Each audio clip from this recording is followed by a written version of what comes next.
क्या आप जानते हैं, भारत की सबसे महान यूनिवर्सिटी, जहां दुनिया भर से विद्यार्थी पढ़ने आते थे, जहां 90 लाख से भी अधिक पुस्तकों का विशाल पुस्तकालय था, जहां ज्ञान को सबसे बड़ा धन माना जाता था, वही नालंदा विश्वविद्यालय एक दिन आग की लपटों में जलकर राख हो गया। कहा जाता है उसकी लाइब्रेरी इतनी विशाल थी कि वो कई महीनों तक जलती रही। लेकिन सवाल ये है, आखिर नालंदा को किसने जलाया, क्यों जलाया और कैसे भारत का सबसे बड़ा ज्ञान केंद्र इतिहास के अंधेरे में खो गया। आज हम जानेंगे नालंदा विश्वविद्यालय के विनाश की पूरी सच्ची कहानी। नालंदा, ज्ञान का महल। नालंदा विश्वविद्यालय 5वीं शताब्दी में गुप्त वंश के सम्राट कुमार गुप्त प्रथम द्वारा स्थापित किया गया था। ये केवल एक यूनिवर्सिटी नहीं थी, ये ज्ञान का सबसे बड़ा साम्राज्य था। यहाँ दर्शन शास्त्र, गणित, खगोल शास्त्र, चिकित्सा, संस्कृत, बौद्ध धर्म, तर्कशास्त्र और अनेक विषय पढ़ाए जाते थे। भारत ही नहीं, चीन, तिब्बत, कोरिया, जापान और फारस से भी विद्यार्थी यहाँ आते थे।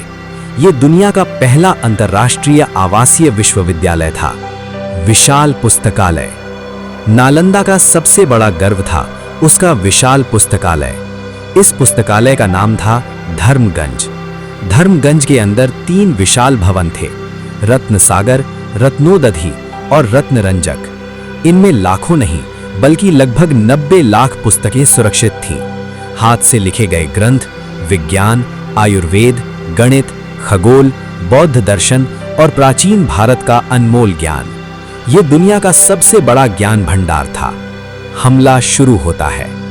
सन 1193 ईस्वी भारत पर तुर्क आक्रमणों का समय था। इसी दौरान एक क्रूर सेनापति बख्तियार खिलजी बिहार की ओर बढ़ा। बख्तियार खिलजी मोहम्मद गोरी का सेनापति था।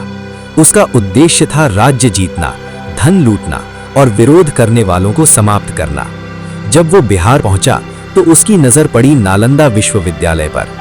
लेकिन एक सवाल उठता है, उसने एक शिक्षा के मंदिर को क्यों निशाना बनाया? नालंदा को क्यों जलाया गया?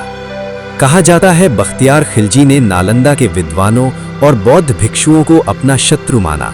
कुछ कथाओं के अनुसार वो बीमार पड़ा था और स्थानीय वैद्यों ने उसका इलाज किया।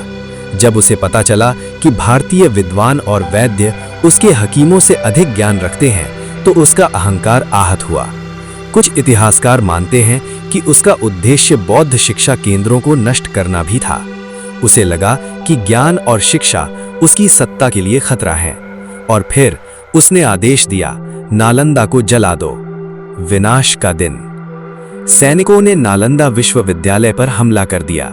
भिक्षु भागने लगे, विद्यार्थी चीखने लगे, मंदिर तोड़े गए और पुस्तकालय में आग लगा दी गई। हजारों पांडुलिपियां आग की लपटों में समा गईं। विद्वान भिक्षुओं की हत्या की गई। कई छात्रों ने ज्ञान बचाने की कोशिश की, लेकिन सब व्यर्थ था। वो सिर्फ इमारतों का विनाश नहीं था, वो भारत की बौद्धिक आत्मा पर हमला था। महीनों तक जलती रही लाइब्रेरी। कहा जाता है नालंदा की लाइब्रेरी इतनी विशाल थी कि उसमें लगी आग कई महीनों तक जलती रही। कल्पना कीजिए, 90 लाख पुस्तकें, सदियों का ज्ञान, अनगिनत खोजें, हजारों वर्षों की बुद्धि, सब कुछ राख बन गया। धुआं आसमान तक उठता रहा और दुनिया भारत के सबसे बड़े ज्ञान केंद्र को जलते हुए देखती रही। भारत का खोया हुआ भविष्य। अगर नालंदा आज भी जीवित होती तो शायद भारत का इतिहास अलग होता। विज्ञान, चिकित्सा, गणित और दर्शन के कई रहस्य हमारे पास आज भी होते। लेकिन उस आग ने सिर्फ किताबें नहीं जलाईं, उसने भारत के भविष्य का एक हिस्सा भी जला दिया। अंतिम भावनात्मक समापन। आज भी नालंदा के खंडहर बिहार की धरती पर खड़े हैं।